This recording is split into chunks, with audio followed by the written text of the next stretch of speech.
Namaste and welcome to Vichar, a platform where a child's perspective is captured through podcasts. This is an initiative by Purna Chetana, the 21st Century Bharatiya School. I am Aditya of Class 10 from Purna Chetana, and today's episode is going to be really special as our guest today is an MTech graduate from IIT Mumbai who has transitioned from a successful corporate career to a spiritual guru and the founder of the Light of the Self Foundation. Our guest today is Shri Narasimha Prabhuji. Welcome to the podcast, Prabhuji. Namaskar, Aditya. I am very happy to be here. Very happy to be here in the Purna Chetana school. Thank you, Prabhuji. You are free to ask any questions you want, and I am free to answer if I know.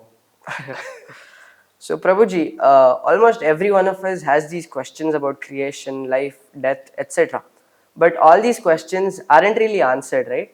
Because most adults don't have the answers to these questions.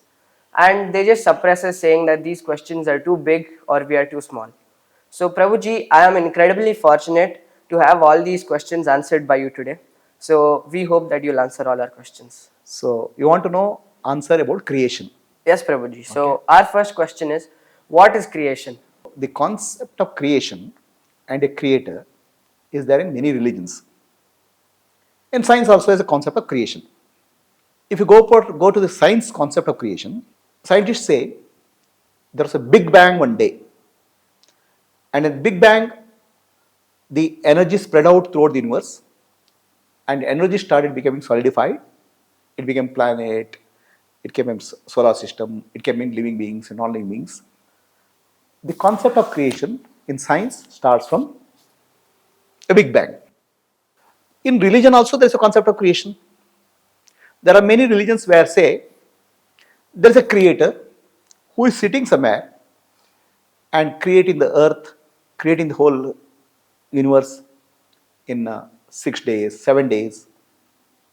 So there is a concept of creator and creation. Now I'll come to the Sanatana Dharma or Vedantic concept of creation. The meaning of creation is something which is not there, created, which is not there. In Vedic concept, there is no such creation. What is not there doesn't appear to, what is not there gets created. So concept of Vedic creation is what was there only appeared. Something was there in a dormant condition, unmanifest condition. That becoming manifest is called creation. And what is manifest going to dormant condition or manifest is called dissolution. The universe always goes through a manifestation and dissolution. There is no concept of creation in Vedic knowledge. So the example for that I can give you, a tortoise has two limbs which are hiding. They are there, but you can't see. But then tortoise will project two limbs and it will withdraw. The creation is like that. Something which is dormant appears and it goes back. So that is the concept of creation. I won't even call it word creation. Creation is English word. So this is the way the Vedanta approaches the appearance of the universe. So this cycle keeps on repeating. Dormant condition is called avyakta and manifest condition vyakta. Avyakta and vyakta become cycle. Everything in the universe, you, me, all living beings, trees, plants, everything comes from avyakta to vyakta and vyakta to avyakta. Unmanifest to manifest, manifest to unmanifest. To make you understand one small way, I give a small example. The dream is an example which we can use. You go to sleep. In dream, suddenly you see you are in a new city, maybe Paris or London. You go to a shop, eat some food, okay, and you see the Paris Eiffel Tower. You travel in a plane, then you wake up. Now, in the entire dream, the Paris, you're going there. Where was it before the dream happened? Mind. The dream was, before it happened, it happened actually in the dream. It was in a dormant condition in the dream. The dormant is called avyakta. A dream becomes vyakta, manifest, and it becomes unmanifest again. So the universe is like unmanifest to manifest, manifest to unmanifest, and dream is in your individual mind. The universe manifesting, unmanifesting is the universal mind. That's how what we call as creation. So, Prabhuji, you spoke about manifestation and unmanifestation. But what causes this change? Let me ask you the question.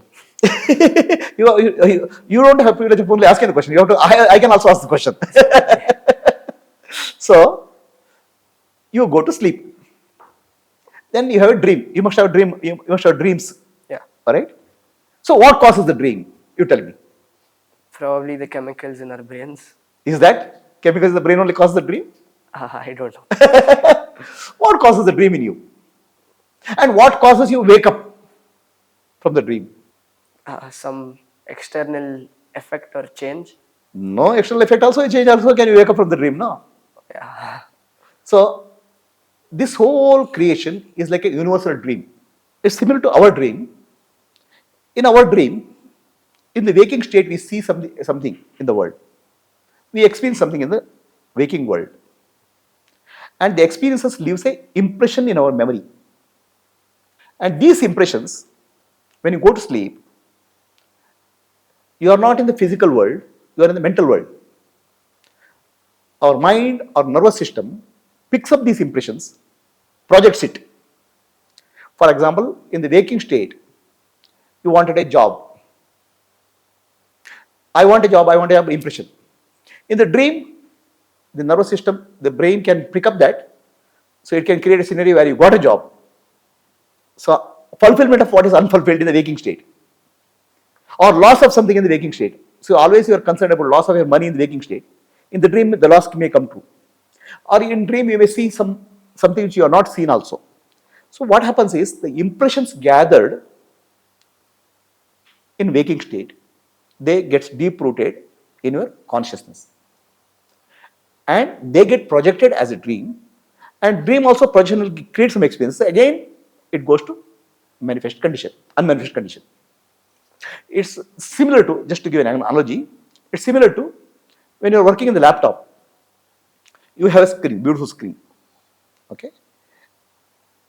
Some game you are playing. Then you go to power down mode, it goes to dormant condition. Then you power up again, it will come up. So similarly, the experience of the world goes to dormant or backup condition in your mind, and they get projected as dream and experienced. So what makes the dream happen is the projection of the experiences, projection of the experience which are recorded, either to complete the experience or to get some unfulfilled thing to happen. Many conditions are, many possibilities are there, but our nervous system or mind tries to organize our memories in such a way it gets to some shape. That's what is the cause of the dream. Well, Subconscious, it's a subconscious impressions. this was very scientific, Prabhuji. But in religious aspects, in many religions such as Christianity, Hinduism, or Islam, there's a concept of a creation and a creator. So, Prabhuji, I wanted to ask you, who is the creator? Many types of religions are there in the world. Okay, religion is different from what we call as Sanatana Dharma or Vedic wisdom. I can only speak of Vedic wisdom. I can't speak of the other religions where there's a creator and creation. So the creator and creation concept is there in some religion. Then the question comes, creation is separate from the creator. If you have to create something, suppose I make a watch, okay, a watch like this, the watch is separate from me, right? So then it brings some fundamental questions. If I have to make a watch, God is the creator, let's assume. He has to make a watch. Where did bring the material from? Okay, where does the material come from for making the watch? We don't know. The question cannot be answered. Did he create the material? So that means the material was non-existent, it got created. The universe was non-existent, it got created. Where did the material for the universe comes? All those questions will come. This is called dualistic viewpoint of life. Duality. The God is there and creation is there. In Vedic religion, there's no such concept of creation and creator separate. The creator appears as creation. The creator and creation are not very different. The creator, if you call as creator, is appearing as a creation. So how is that so? To give an example, water appears as ocean and a wave. Water only is there. Wave is also water. But by water appearing as a wave, nothing has happened to water. Water remains water. But water only appearing as a big wave or small wave. So similarly, creator is equal similar to water. The creation is equal to wave. The wave is temporary appearance of the creator. So the creation and creator are not different. So that's where we speak of, for any creation to happen, there's something called upadana karana, nimitta karana. Upadana karana means, let's say, I'll give you an example of pot.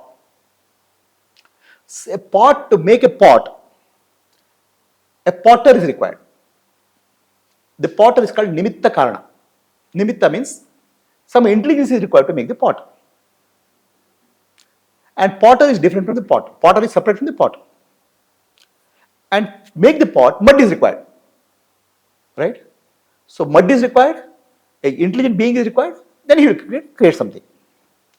Now that all these concepts are okay in the duality world, but it doesn't happen, it is not, in reality is very different. The God being the creator, he cannot bring mud from somewhere outside because he is all-pervading. God is he cannot bring something from outside of him. Right? It has to be inside of him. That's why God is called nimitta karana and upadana karana. That means he is the intelligent cause and he is the material cause of the world. So the entire material for the universe is not the God only. The God is called consciousness. The consciousness becomes the upadana karana. The entire universe is made up of material from the God's own consciousness. And then nimitta karana means the creator is not separate. He himself takes the form of appears as the form of the creation. So Prabhuji, are we God? I'll come to that. Right? First, let me explain the nimitta karana, upadana karana. Another example for that is a spider.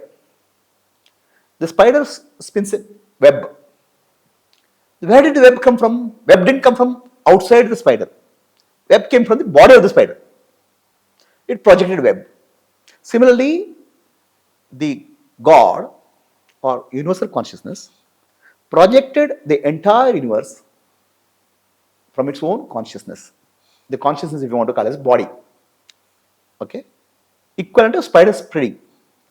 So the creation is not different from the creator. Creator appears as a creation. There's no concept of creator separate being separate from the creation in our Vedantic understanding of life. Is that clear? Yes, Prabhuji. So now your question was, are we all God? Then the question comes, then who is we? We is a plural. Okay? We means all living beings, all animals, they're all we according to you. So let me give an example. Water appears as ocean and wave, a foam and a bubble. Okay? Water appears as ocean, wave, foam and bubble. Appears in many multiple forms. Right? So is bubble water? Yeah. Is foam water? Yeah. Is ocean water? Yeah. Okay. This is clear, right? Yeah, Prabhuji. Now, is water wave? No. Water appears as wave, but water is not wave. Water appears as bubble, but water is not bubble. Water appears as ocean, but water is not ocean because it's something bigger, more than the ocean. Right? That's what relationship to us. The God, I would use the word universal consciousness. Consciousness is the word I use. Appears as living and non-living. A mountain, sun, moon, planets, galaxy, river, everything is the appearance of universal consciousness.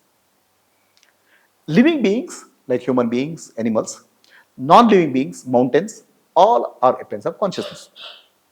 Okay? So now in the place of consciousness, you put the word God. So God appears as sun, moon, planets. God appears also living beings and non-living beings. Okay? Now in the place of water, you place God. Yeah. So God appears as everything, but God is not anything. Water appears as wave, foam and bubble, but water is not wave, foam and bubble. Okay?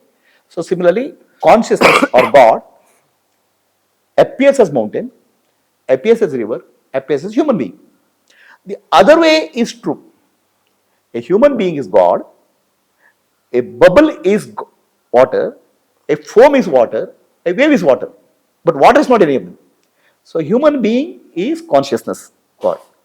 Okay? Mountain is consciousness, but consciousness is not mountain. Okay? Human being is God, but God is not human being. Because the word consciousness is all pervading. Human being is God, like he is saying, bubble is water. Water is not bubble. Is the analogy clear? Yes, Prabhuji. Okay.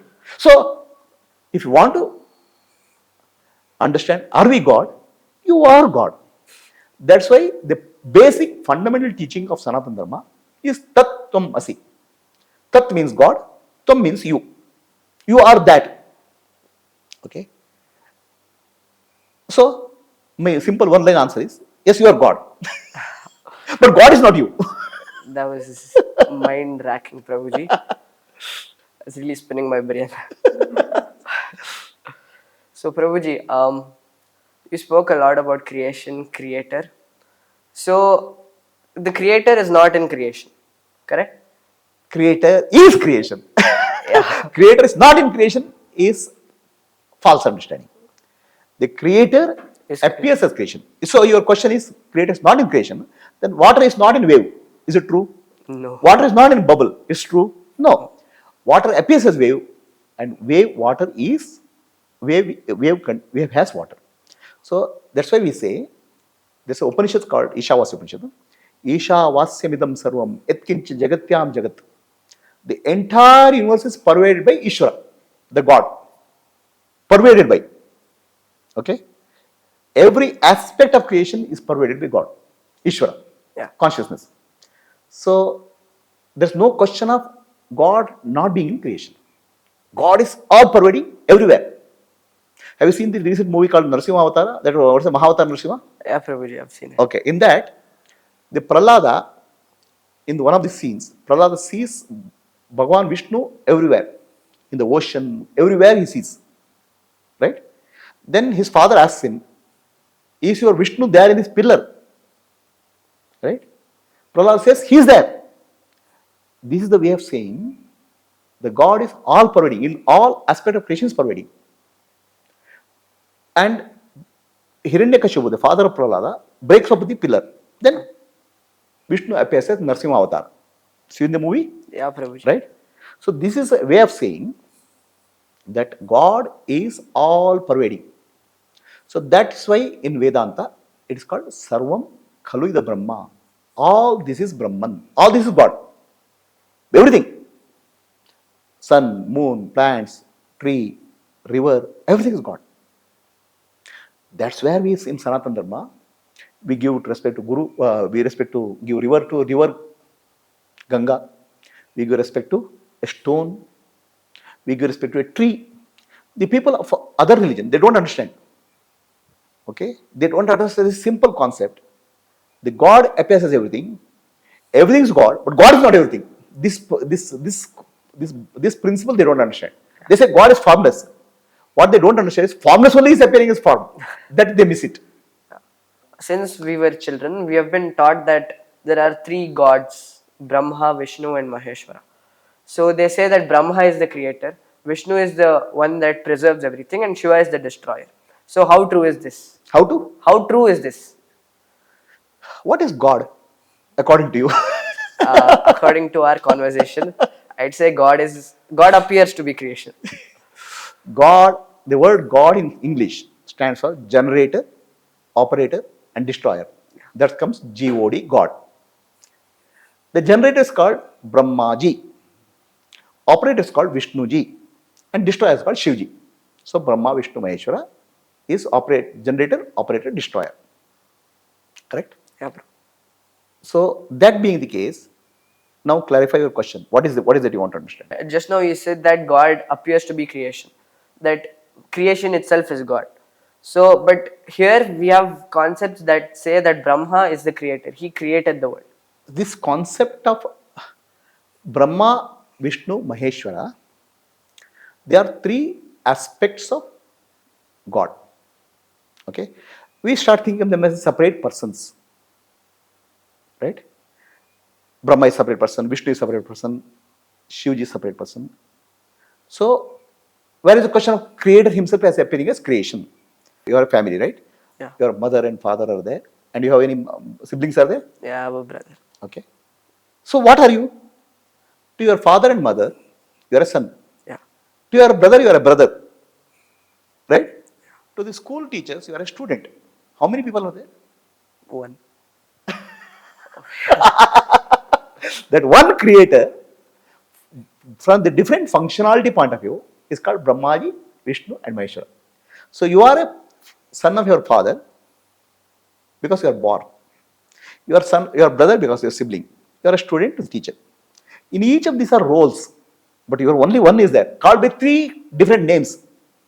So maybe one cosmic consciousness created called by Brahma, Vishnu, Maheshwara, depending on roles played by their consciousness. So, you spoke about different God playing different roles, and that's what Brahma, Vishnu, Maheshwara is. But in different stories, very mythological stories, we have the concept of various multiple gods. We have thousands of gods in our religion. But you say that God, there's only one supreme consciousness. So these two don't relate. See, first of all, the word mythology is false. There's nothing called mythology. Mythology comes from myth. Myth means a sort of imagination. It's not real. Our Puranas are not mythology. Okay? This mythology concept is put into our head by Britishers to tell that whatever you are thinking of Krishna, Vishnu, Shiva is not real. There are concepts. It's false. The word mythology is not true. Okay? The real equivalent word is called Purana. Purana has no equivalent word in English. The closest way of saying Purana is Pura api Navina. It appears that it happened sometime in the past, sometime, but it still is happening now. It's actually happening in the universe, cosmos, told in the form of stories called Purana. Purana is about reality. It's not about imagination. It's not about concept. Okay. Now, in Purana, there are many gods, many people, right? And many devatas, many levels of being. So, and one God, one reality called Brahman, that reality, one consciousness called Brahman, and how many gods, how does it relate? It's quite. So, there are a lot of things have come because of corruption in the understanding of the people. There's, the wrong translation also gives a misunderstanding. For example, they say there are 33 crore devatas in Sanatana Dharma. Yeah. Okay? 33 crore. They say in India had 33 crore people. They say there are 33 crore devatas. For one person, one god for each. That is 33 crore is not 33 crore in our mathematics. 33 crore what they use in the Vedas is 33 varieties. The varieties of existence, at higher level, they have said 33 varieties, that not 33 crores. So, for example, Aditya, sun, your name is Aditya, right? There are 12 Adityas, one Aditya for each month. Okay. Then Ekadasha Rudras, 11 Rudras. Like that, 33 variety of cosmic manifestation, they called as 33 crore devatas. They are not crore in terms of a number. The crore in Sanskrit means variety. 33 variety of devatas are there. Okay. So many devatas are there, Indra, Agni, Vayu and all. Right. And what is the concept of these devatas as against one cosmic consciousness? As I told you earlier, one Aditya gets many names. He's called son, he's called student, he's called brother. Right? Yeah. Which Aditya is true now we are speaking of? Huh? How many Adityas are there? One. There's only one creator, one consciousness. It's called Brahman. It's called universal consciousness, Ishvara.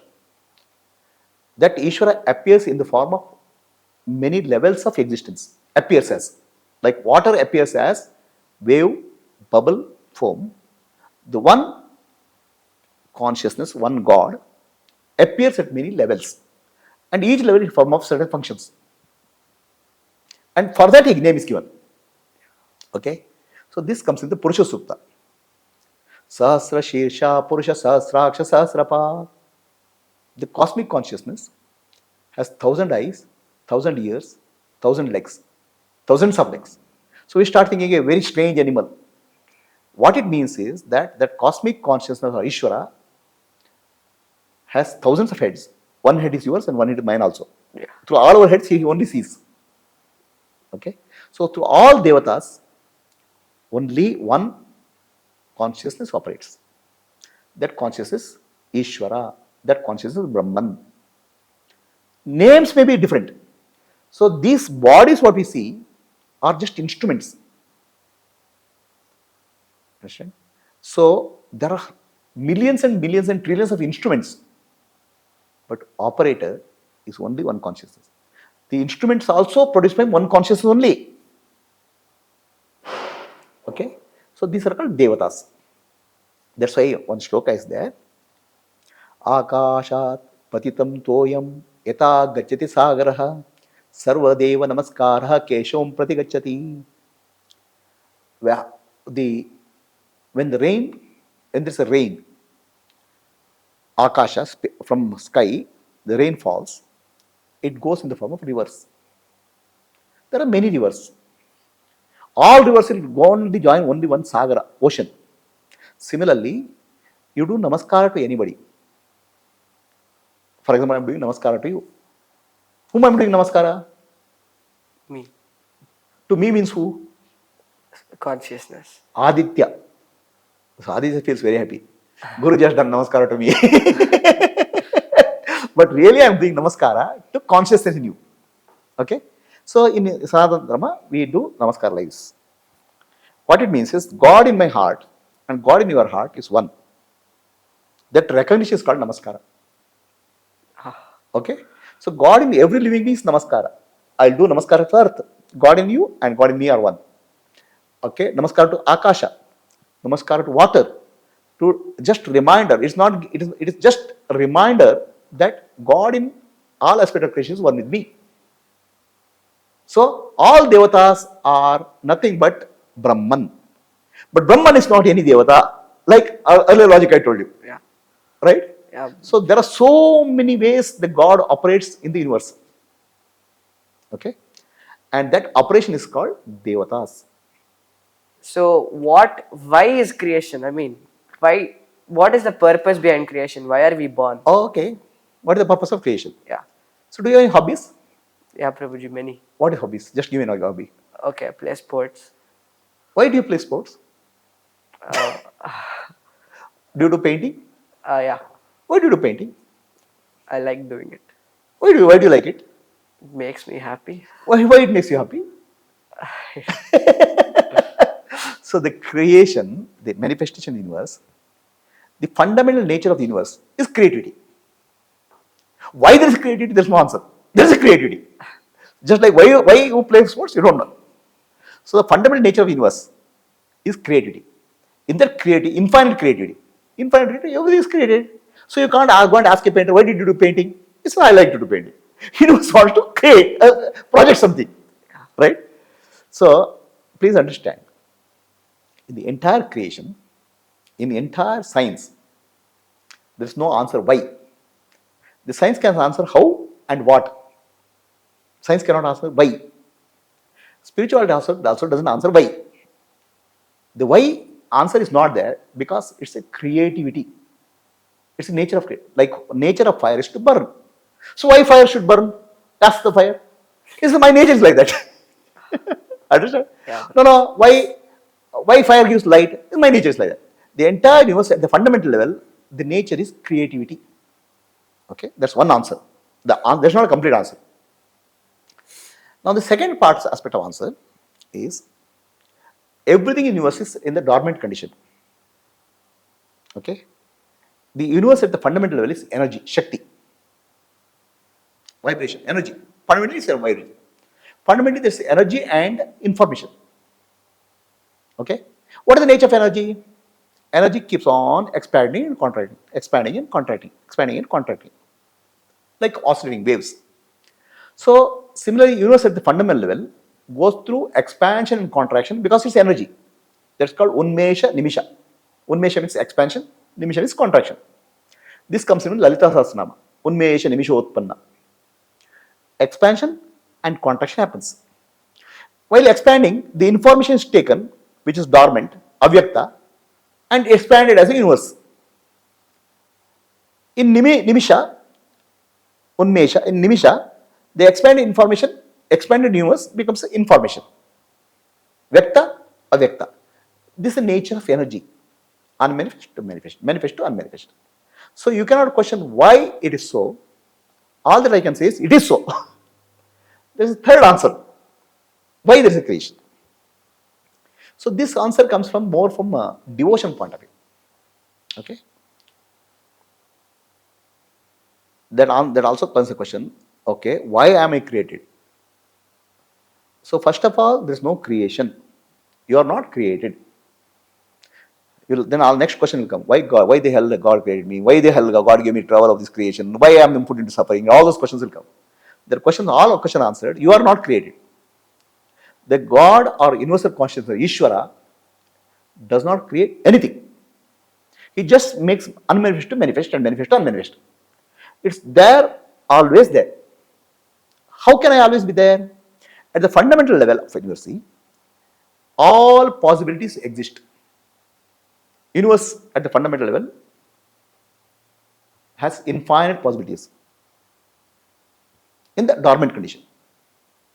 This relates to quantum physics also. In quantum physics, at the quantum level, infinite possibilities exist. Okay. So now the infinite possibility, when it becomes manifest, one of the infinite possibilities is taken as manifest possibility. So that way, you are existing as one of the infinite potentials of the universe, and that potential called Aditya has certain possibilities. At the potential condition, I can give a comparison of seed. A seed has a potential tree. The tree is unmanifest condition in the seed, and tree becomes potentially, a seed becomes a tree. Swami Vivekananda says, all of us are potentially divine. All of us are potentially divine. The education is making that potential into actuality. So Ishvara, the God, universal consciousness, wants to bring to the potentiality to actuality. Okay? That's why he manifests, in another way of saying. Did I answer your question? Yeah, Prabhuji. Okay. So now that we exist, we exist in creation. Yes. But what do we do in creation? What is our duty? What is our role? Take out human beings. Does any animal ask this question? No. Huh? Why human being asks this question? We have the ability to think. So animals also live, and human beings ask this question. Right? What is special about human being is thinking ability. We can ask about the source of creation, why I'm here. Right? At animal level, there's an order in the universe. A tiger will kill a deer only when it's hungry. It will not touch a deer when it's not hungry. Certain order is maintained by the animals.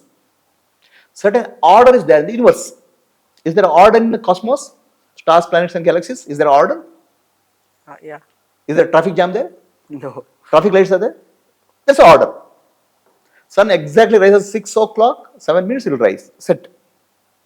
Moonrise will happen at certain point of time. There's an order in the universe. Right? Is there order in the animal kingdom? Yeah. They have perfect order. If there's a famine in the forest, only little bit water is there, all animals will come to the water pond.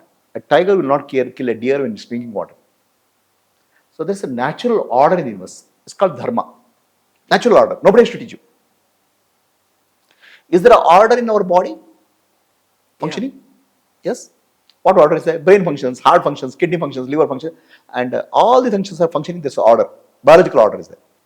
Is there order in the atomic molecules? Yeah. Correct? Everywhere there's an order. That order maintains this universe. That order is called Dharma. Okay? So, all of us, our role or responsibility is to follow the Dharma. Except for human beings, which is tiny little thing in the universe, everybody follows Dharma. Dharma is natural order. Dharma has not become religious book. So nobody has to come and say this is Dharma. Where did the tiger learn Dharma? Which book they should learn? Which school they did learn?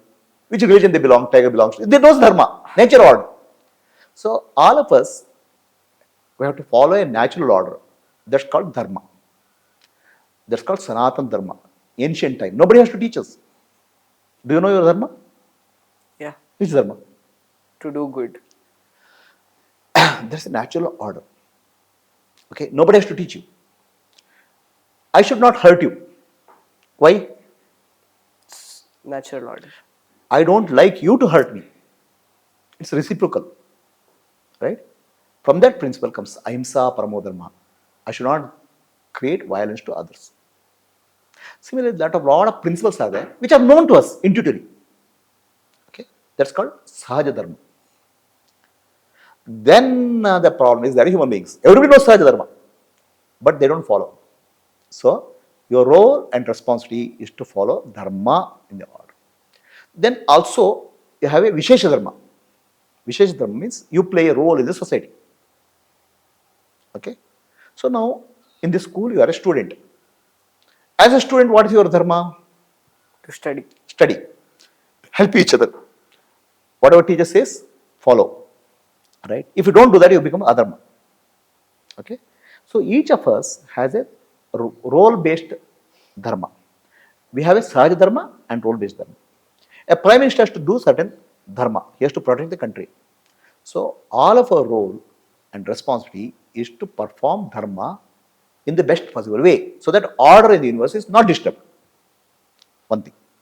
Second is we came to the universe and we take a lot of privileges from the universe. Universe provides us everything. Right? It is our responsibility not to spoil what is given, to maintain it such a way that it's useful to somebody else. Our dharma is to contribute to the universe for having come here, so that when we leave, we are living in a better shape for the other people to use. It's like saving. You go to get into bus. A bus is public facility. So you don't spoil the bus. You want other people to use it. Universe is the vehicle or opportunity given to many, many living beings. We want to maintain the order, dharma. We want to give it as a better place for somebody to live. After we live, we use it for a purpose. So, dharma is our responsibility, and whatever role we play should be in tune with dharma. In all the roles, we should follow dharma. So you spoke about the movie Mahavatara Narasimha. In that, Hiranyakashipu he doesn't follow Dharma, he practices adharma. So then Vishnu himself, he gave birth to Hiranyakashipu, and then again he had to create all that drama, and then Who created gave birth to Hiranyakashipu? indirectly it was consciousness himself, Okay. Vishnu himself. So and then even Hiranyakashipu caused all this damage, destruction to creation here, and then eventually Vishnu himself killed him. Yeah. So if he was going to kill him in the end, Why did you create him? yeah, why did he create him? Why all this drama? So the whole concept of creation is not there. Vishnu didn't create him. That's why your first this question I already answered in the beginning. Vishnu didn't create him. Vishnu or Bhagavan Ishvara just gives an opposite what is dormant to become or avyakta to become vyakta. In the avyakta, all types of living beings are there. Right? Just like in seeds. Karala seeds is there, no? Bitter. Mango seed is there. Sweet. Right? Jamun seeds are there. They are different. So each seed will have a different flavor. In the universe, Hiranyakashipu is one flavor, Prahlada is another flavor. When Ishvara manifests, he doesn't favor somebody. He gives an opportunity to all. Hiranyakashipu also gives opportunity. If Prahlada also gets opportunity, he doesn't discriminate, giving opportunity. Right? So Vishnu didn't create Hiranyakashipu, he gave opportunity for Hiranyakashipu to do. And he would have given opportunity to Hiranyakashipu also continue. Okay? But Hiranyakashipu becomes, he gives opportunity to Prahlada also to continue. But Hiranyakashipu follows adharma and starts destroying dharmic people. As long as you don't destroy the others, you have opportunity to live. I mean, let me say, you have seen garden, right? Garden, certain weeds are there and certain flower plants are there. Okay? Weeds also have opportunity, flower plants have opportunity. Right? Yeah. The gardener comes and cuts only weeds, does not cut flower plants. Why? Weeds are not useful. Weeds are not useful and they are threat to the other plants. So Hiranyakashipu becomes a threat and pain to other people. That's why he had to be killed by Bhagavan Vishnu. That one answer. But opportunity is given to express. As long as you experience yourself, as long as you live without disturbing the order, you are fine. You have opportunity. But once you disturb the order and other people start suffering, then dharma has to be established. Dharma means order. That's why Hiranyakashipu is killed. That's one answer. The second answer is Hiranyakashipu and Hiranyaksha, they were two gatekeepers in Vaikuntha Loka, the abode of God. They did a mistake and they got a curse. Because of mistake, you will be born as demons, asuras, as Hiranyakashipu and Hiranyaksha. And they also got a boon that Vishnu will come and kill them, and by killing them, he will take him back to Vaikuntha Loka. So they asked for a boon that give us a, yeah, we have done a mistake anyway, we will be born as asuras, but please kill us as early as possible so that we can come back to Vaikuntha. That was a boon given, right? So there is a curse and a boon, also a part of Purana literature. Now, what's your question? So you spoke about Vaikuntha Loka. It's heaven, right? Vaikuntha Loka. Vaikuntha Loka is not heaven. Vaikuntha Loka is beyond heaven. There are 14 lokas. Okay, the 14 lokas stand for 14 planes of existence. Ours is middle. It's called Bhuloka. Above Bhuloka, Bhuvarloka, Suvarloka, Maharloka, Janaloka, Tapoloka, Satyaloka is there. 7 planet system. Below this, Atala, Vitala, Sutala, Talatala, Rasatala, Pathala are there. There are 14 levels of existence as per Sanatana Dharma. As per Buddhism, there are 31 levels of existence. Some variations in name. Existence is different levels, depending on the evolution of people. Heaven is third level. Bhuloka, Bhuvarloka, Suvarloka. Third level. Vaikuntha is 7th level, higher level, 6th level.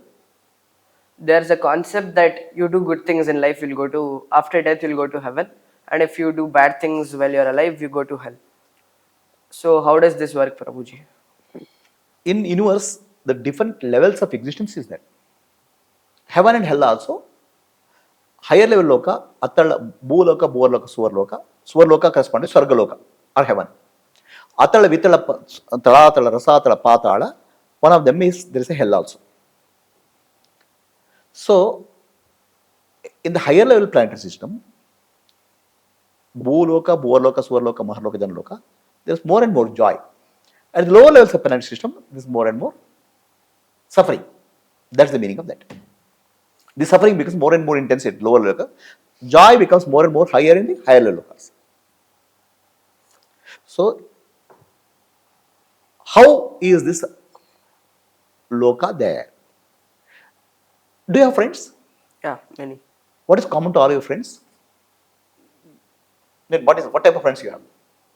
Somebody who goes to party, somebody who goes to a disco dance. Is there a friend for you? Yeah, I guess. Okay. What type of friends you have? Somebody pickpocket also is your friend? No, No. Somebody thief is your friend? no. Why you are certain they have friends? They'll influence the way I behave. So what happens is that in the world we have a certain collection of people, right, or get together of people. It's called Sangha. The Sangha happens based on our inherent urge. You will try to intend to attract people of your own inherent urge. A pickpocket will have only pickpocket as friends. A thief will have only thieves as friends. They try to get together in a company. So there's a saying in English, birds of a feather flock together. Birds with same color feathers flock together. Similarly, our desire, our urges, feelings, we get together. Okay? So this I call as vibration of human being.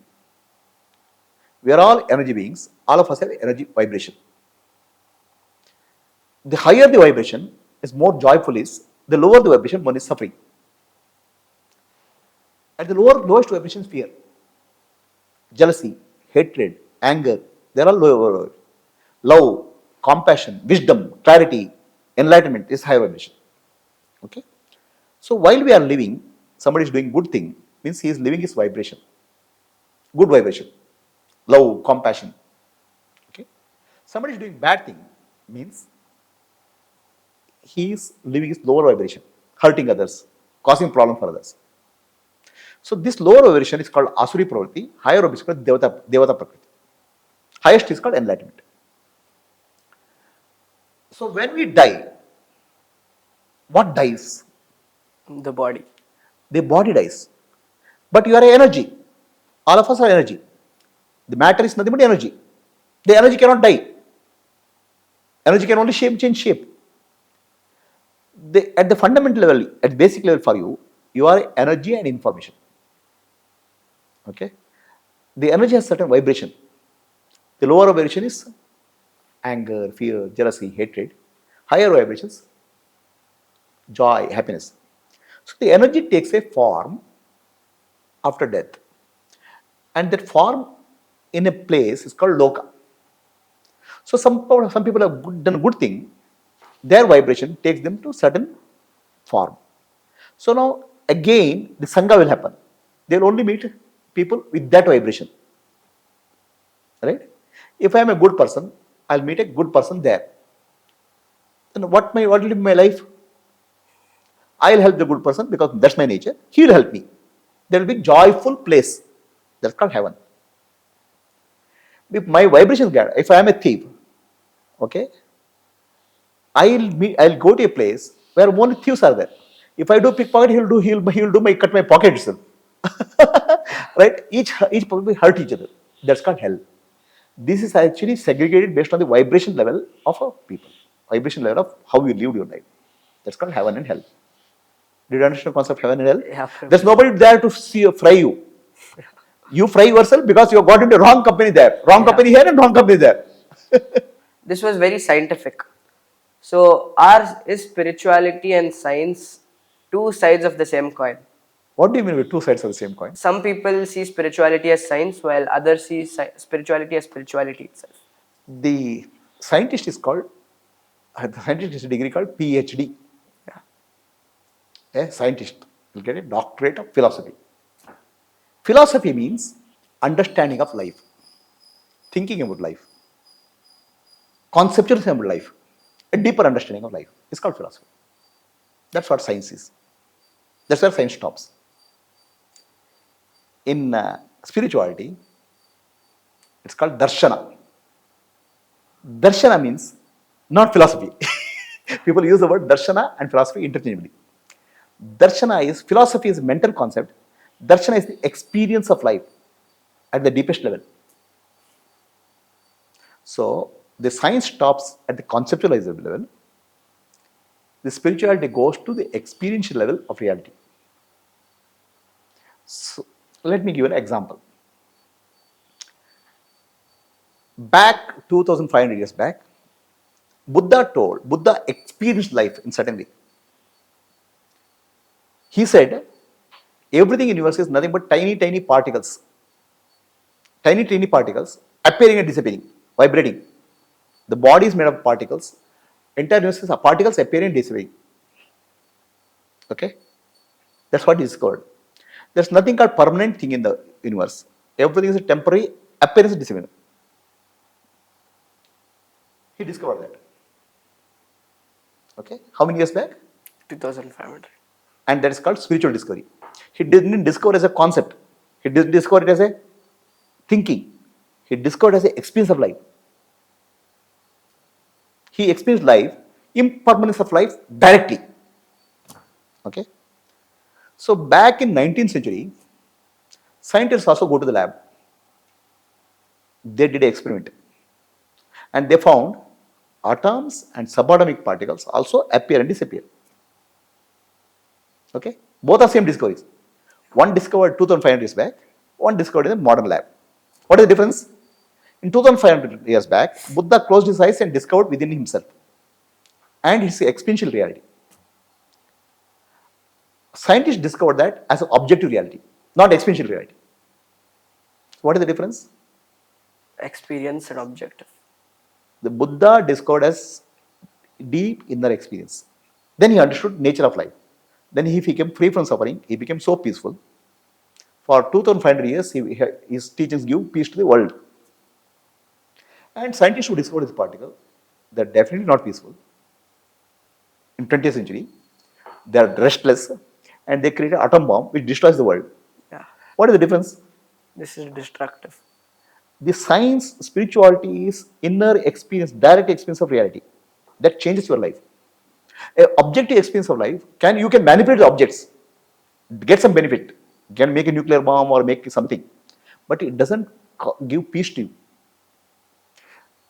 Both are truths, both are discovery of some truth. Science also is discovery of some truth, spirituality is discovery of truth. Spirituality is discovery of truth subjectively, science is discovery of truth objectively. In that sense, a deep spiritual truth discovery gives a lot of peace, love, compassion, and becomes free from suffering. Discovery of science doesn't do that. Discovery of science is useful, okay? Useful for living. It's an objective reality. Let me ask you, there's a fan here. Why are you putting fan? Because there's hot here. You make the room cool, right? If the mind is hot, what will you do? Mind also gets agitated, no? Mind becomes very restless. What fan can you put? Nothing. You cannot put fan there. Yeah. Mind is a subjective reality. Fan is an objective reality. Science gives you objective reality. Science can create an air-conditioned room, but it cannot create an air-conditioned mind. Spirituality is a subjective reality. It can create an air-conditioned mind. Mind becomes peaceful. So is science and spirituality both two sides of the same coin? Yeah. How?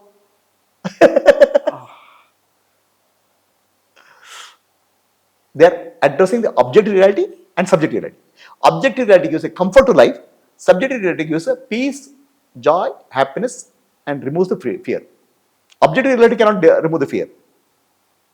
Right? Yeah. Search in the outer world is science. Search in the inner world is spirituality. But they both of them meet at certain level. In the classical domain of physics, they focus on the objective reality. The quantum domain, the behavior is very different of atoms and molecules. The quantum physics discovery are more or less close in tune with the the spiritual teachings. So that's why the quantum physicists like Oppenheimer or Schrodinger, they follow the philosophy of Vedanta. They are well versed in Bhagavad Gita. They are well versed in philosophy of Vedanta. The spiritual truths are told in Vedanta or scriptures. At that level, they are same. But scientists always want to operate at the objective level. At the subjective level, spirituality always wants to find out the subjective truth. In that sense, science and spirituality have different approaches. Okay, both go through a methodical way. Science also has a methodical. Spirituality is not methodical. Methodical wise, same. Science is also search for truth in the objective world. Spirituality is a search for truth in subjective world. In that sense, they are same. End result of science and spirituality are different. Did I answer your question? Yeah, Prabhuji. Are they two sides of the same coin? No. No. Is there a coin? Yeah. If you say one side of the coin is objective reality, other side of the coin is subjective reality, there are two sides of the coin. But both have a methodical approach. Inquiry. Science also inquiry, spirituality is inquiry. End result of spirituality is peace, end result of science is some discovery of truth, and which is beneficial for the day-to-day living, or harmful to day-to-day living also. So, Prabhuji, me being a student, I have different goals. I have a different idea of success, like being a good lawyer, being a good doctor. But now that we've had this conversation, you're making me think if success in this world is really important. Your question is success in the world important? Yeah, Let me ask you, why do you want to become a lawyer? to earn, to make money, Why do you want to make money? to survive, Why do you want to survive? to live, Why do you want to live? so I don't die. Why don't you want to die? Natural instinct. Why that natural instinct is there? See, anything you do in life is a purpose is survival. Survival is basic instinct, Yeah. right? For that you do earn money, job, all those things is survival instinct. Correct? Then by getting a job, you'll be happy. So are you looking for a lawyer job or to be happy or doing something? Are you looking want to become a lawyer, or you want to become a lawyer to survive? Which is primary? To become a lawyer, to survive. Which is primary? To become a lawyer. To survive? Yeah. Or becoming lawyer is primary or survival is primary? Survival. No, I'll say you become lawyer but you can't survive. Will you still become a lawyer? No. Survival is primary. Yeah. By becoming a lawyer, you'll be happy. Happiness is primary. Survival into happiness is primary. Everything else you do is secondary. Isn't it? Yeah, Prabhuji. Huh? Yeah. So, if you are happy, instead of becoming a lawyer, you can be something else also. Ultimately, you want to be happy. Yeah. Isn't it? Yeah. So, success in life, you are defining as lawyer or doing something, define it from primary terms. Real success is to be survival, to be happy. The lawyer, doctor, and all superficial. Fundamentally, your survival and happiness. Isn't it? Yeah. Is there something else reason? No. That's the primary reason. Yeah. Right? So if you are happy and survive, if you are happy and you understand that I don't die, then why will you become lawyer? There would be no purpose to live. So the spirituality is to discover that birth and death are illusions. For me, there's no death. I am deathless. I am birthless. I am deathless, birthless spirit. So, what is death of the body? I'll come to that, right? Deathless and birthless spirit. Then your whole concept of survival is gone. Yeah. Huh? How do you are a deathless spirit, birthless spirit? I'll tell, repeat after me. Nanu, Nanu, nanembudu, nanembudu, nanalla, nanalla, ideha, ideha, manabuddhi, manabuddhi, nanalla, nanalla, Sachidanandatma, Sachidananda, Shivanannani, Shivananandani, Shivoham, Shivoham, Shivoham, Shivoham, Shivoham. Shivoham. I am birthless, deathless spirit, consciousness. Shiva is consciousness. I am not the body, mind, intellect. Body, mind, intellect is my instrument. Instrument come and go, but I don't buy. I am not born and died. This is the principle. So this principle will remove you equation for survival. Yeah. Understand? This principle also removes you equation for happiness, because Shiva means happiness. My nature is happiness. If your nature is happiness and nature is Shiva, then still you want to become a lawyer? No. Then what will you do? I will have no purpose. If you are clear that I don't have birth and death, survival is not a problem. Survival of body is a problem, of course. Yeah. It requires a food, but real survival of me is not a problem. Okay? And my nature is happiness. Will you do anything in life?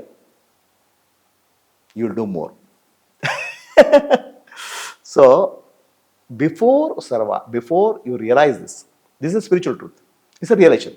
It won't happen overnight. It requires a lot of inner journey or evolution. Till that point of time, you have to, you are surviving, survival is required for you, and happiness is required for you. That's why you will do something. The ultimate aim of spirituality is become free from suffering, to understand I am happy and peaceful. But you are not there now. Yeah. Huh? Until you are there, can you say that I am peaceful and happy? Huh? No. Isn't it? So you are not there. That's why you will look for a job, you will do something, earning something, and do something until you reach there. Are you there now? No. You are not there. Not yet. So then the question doesn't come. You have to survive is a question. I need success also question. I need happiness also is a question. So the very simple question of should success is required in material world or not? Yeah. Once you are there, will you do it? Once you are there, you will do more. What you'll do? You'll do whatever is required to help others to become that. Right? Yeah. So you are peaceful, you are happy, then you want other people who are suffering, also you want them to make happy. So you'll do something more to share your joy, share your happiness, share your understanding for other people to come. But till you reach there, you need to survive. Yeah. You need to be successful. Are you clear? Yeah, Prabhuji. Is your question answered? Yeah. Now you tell me what did you understand? We do all of that only for survival purposes. The spiritual journey, people have a concept that the moment I have spiritual journey, I will go to some Himalayas, run away from forest, run away into forest, go to ashram, grow a beard, right? So this is not a right understanding of spiritual life. The world is God. I told you, creator appears as creation. Yeah. Where will you run away from creation? Nowhere. You are nowhere. Yeah. Right? Wherever you are, you have to evolve. The evolution is inner journey. Outer journey is required, job or studies is required to support your inner journey. If you don't survive, where will you get a spiritual enlightenment? Yeah. The outer supports the inner. Inner supports the outer. They are not opposite of each other. Understand? Yeah, Prabhuji. So that's why I will say something, you repeat. People think People think there's a material life, there is a material life, there's say, a material life and there is a spiritual life. and there is spiritual life. There are two lives, There are two lives. material life Material life and spiritual life. and spiritual life. In reality, In reality, there is neither material life, there's neither material life. there is neither spiritual life, There's there's neither only spiritual divine life. Yeah. To discover that, you need to succeed in life. Yeah. Right? Once you discover that, still you will do something to help others to come to that level. Yeah. So, Prabhuji, what is death? What is death of the body? First of all, there is no death for the body. The question itself is Yeah. not meaningful. These are all wrong concepts people have. Body, your body, what is your body made up of? Energy. It's made of cells. Your body is made up of calcium, ammonium, potassium, all chemicals is made up of. Yeah. Right? How many, that periodic table has how many elements? 108 elements or what? Yeah. So all those elements are nothing but your body. Right? It's a product of matter, material matter. Do you ask any time, when does this pot die? No. Do you ask when this chair dies? Your body belongs to that category of matter. Yeah. Matter has no death. Matter has no birth also. So where did you get the concept of body dying? Who told you? Like when you die, after your lifespan, you You use the word body dying. Who told you that body dies? Body cannot die. Body is matter. For the matter, there's no death and birth. yeah. So what happens after death? Not the body, death. So body has no birth and death. Okay? Then who has birth and death? This version of me. What is this version of you? I, Are you a human being? yeah, Sure. yeah. How do you know you're a human being? Everyone we're taught that we're humans. Because somebody tells you that you're a human being, or you know you're a human being. I know What is human part of you? the body This body is human part of you. What is being part of you? inside the body. Where is inside? Which part of the body is inside being? I don't. The being is a consciousness throughout the body. Right? Yeah. Understand? Now, who are you really? Human or being? Both? I guess I'm being. How do you know it's both? You are using word human being, which is a compound word. Yeah. Human and being. Right? I mean, you are a compound of two? Huh? So when people die, they write, this man passed away. Right? Passed away. Yeah. What do you mean passed away? The one who was in the body went away. The body is lying on the table. Body is burnt. So body is not he. Then one was there, went away. So who was that? Who was there and went away? The being. Being. Now who is that person? Is the body or a being? The being. Then what is body? The vessel for that being. Vessel for the being. Understand? Yeah. Are you human or a being now? Being. Then what is human to you?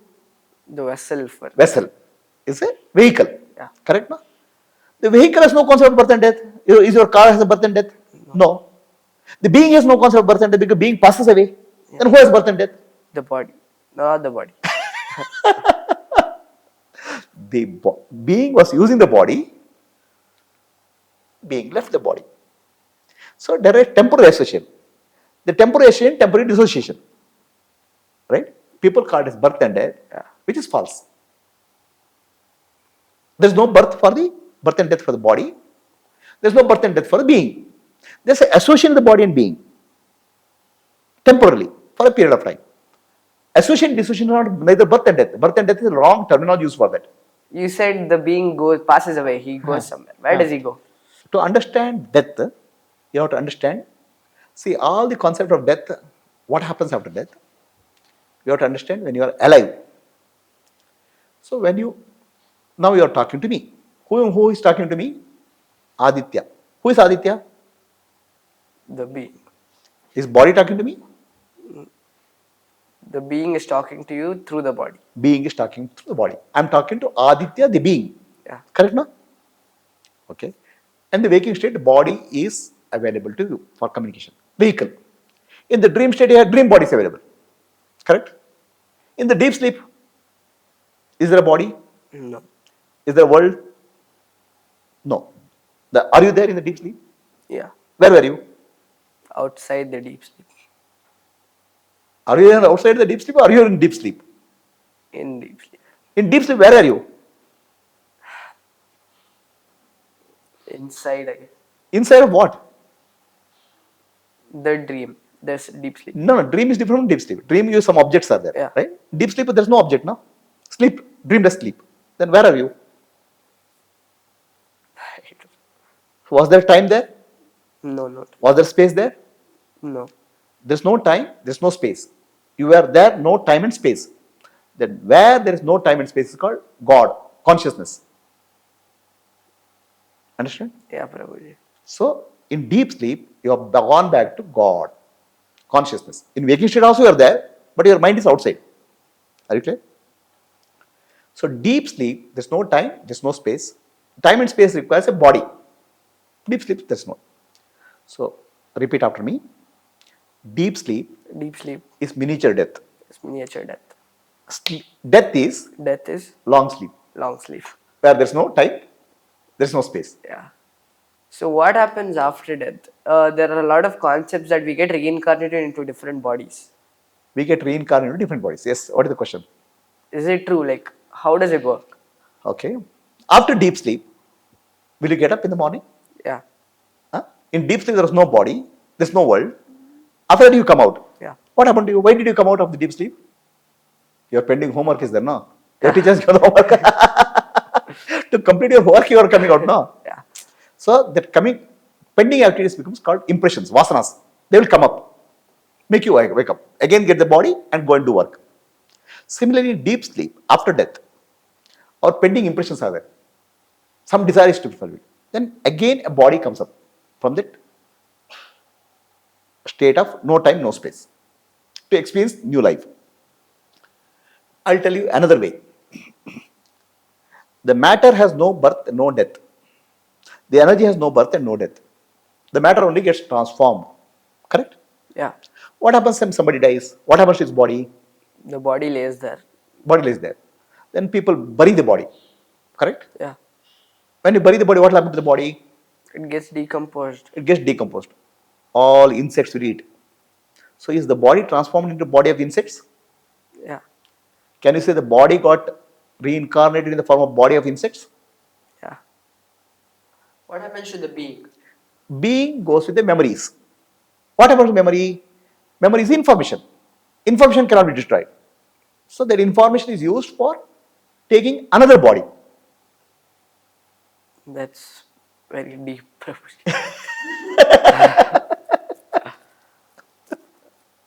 Physical body takes the transformation into another tree. It can become another insect.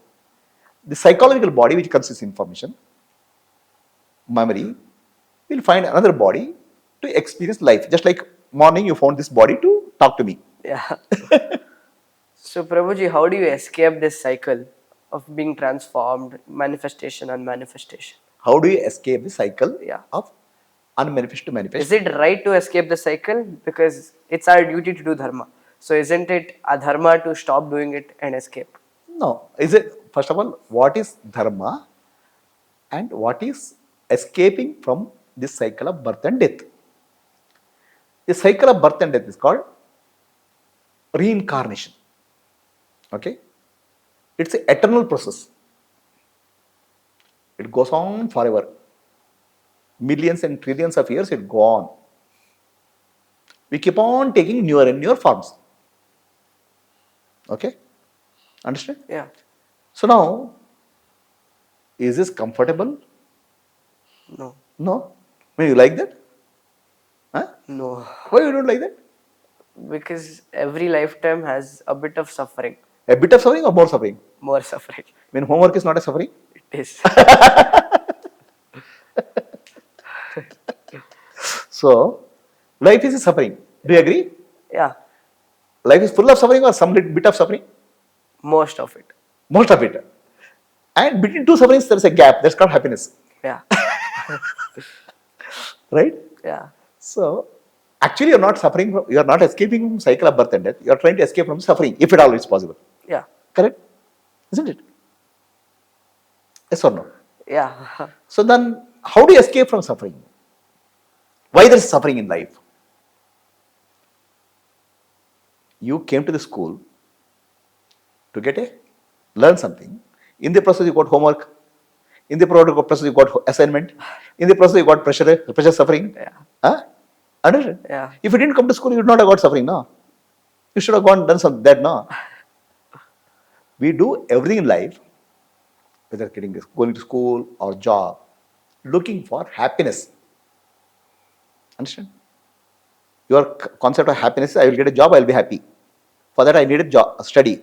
For that, I have to go do homework. Yeah. Right? For happiness purpose, we are suffering. If you find free happiness, then what will you do? Go to that. Huh? I'll choose that. You'll choose that. Yeah. Right? So, we have to understand, all our life, we are searching for happiness. With that, we'll keep on doing millions and millions of things. And every time you do something, some suffering will come in some form. For the sake of happiness, we do something. In the process of doing, we get unhappiness or suffering. So we are trapped in happiness, suffering, happiness, suffering.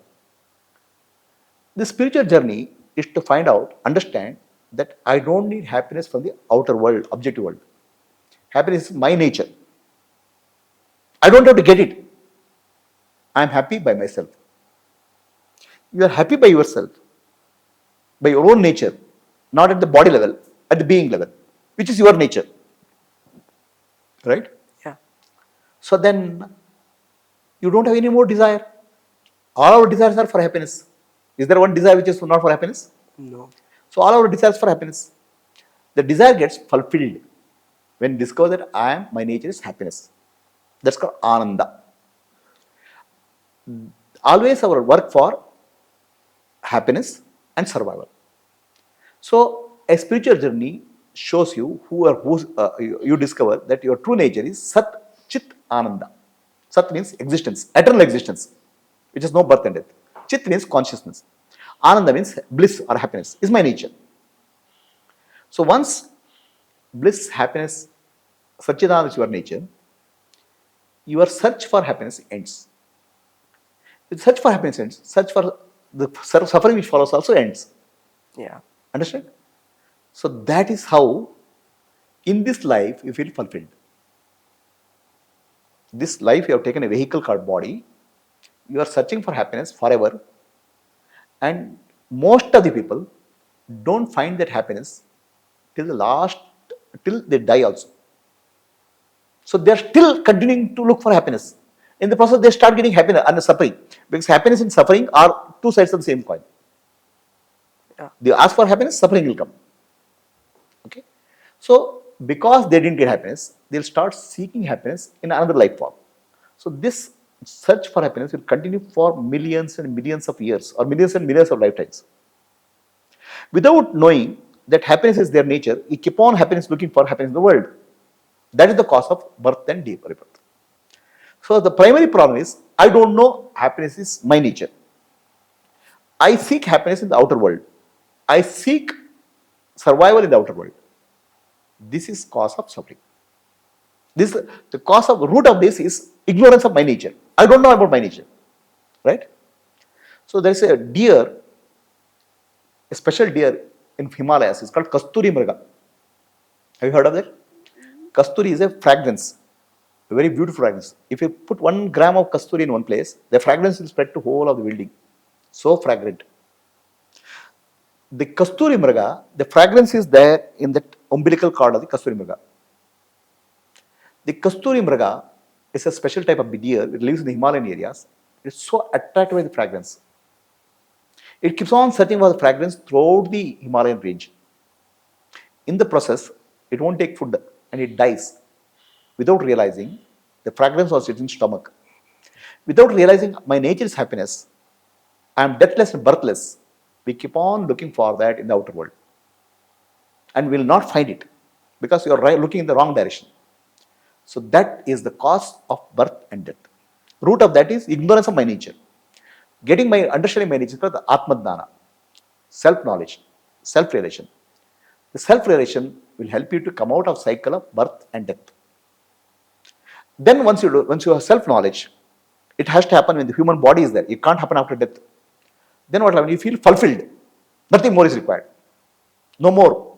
Then you will not take another body. It's like equivalent of you are eating food. Somebody is serving food. A lot of food.